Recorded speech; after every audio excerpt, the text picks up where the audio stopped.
It was an unpleasant memory for my mom and dad, and they chose not to discuss it. It wasn't until he was a teenager that he began to realize the extent of what his parents went through. You know, the first part of the internment was going to the assembly centers at Santa Anita, you know, at the Pomona racetracks, things like that. And my mom would tell me about living in horse stalls that had been cleaned out, but you could still tell that obviously it was a horse stall. The internment experience that my parents and grandparents went through does impact my life today. Today, if you look around his courtroom, you'll see his tribute to his family's struggles, like this painting of the mountain by an internee from 1943. To remind me that that's the sort of thing that can happen if we're not paying attention. And we need to pay attention every day to maintaining the rights that we have as American citizens.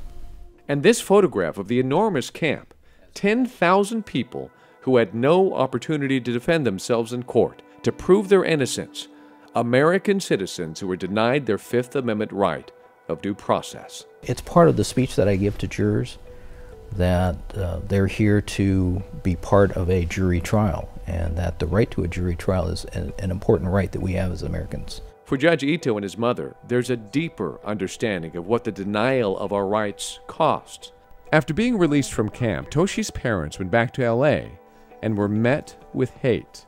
Even their grocery wouldn't sell to them because they were Japanese. So my mother had to take a bus and a streetcar and go near Chinatown and hopefully pass as a Chinese woman to buy our groceries.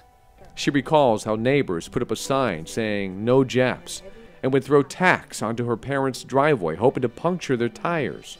The people in the neighborhood just hated us. Before the war, Toshi's father worked hard to build their life. He was very successful. He sold insurance in the Little Tokyo area. But after camp, people refused to hire him. The insurance company wouldn't reinstate his license or, rehire him. He tried doing physical labor, but he just couldn't do it. Not being able to provide for his family left him desperate. And so he committed suicide. He finally figured out that if he committed suicide, my mother and I would be taken care of because she would get the the money from the insurance. It happened when Toshi was a newlywed, on her honeymoon. She received a call that her father was sick and she needed to come home. She remembers stepping off that train and being told what really happened. I just started to cry, and I went to my mother and I hugged her and I said, "I'm so sorry," and then when I got home,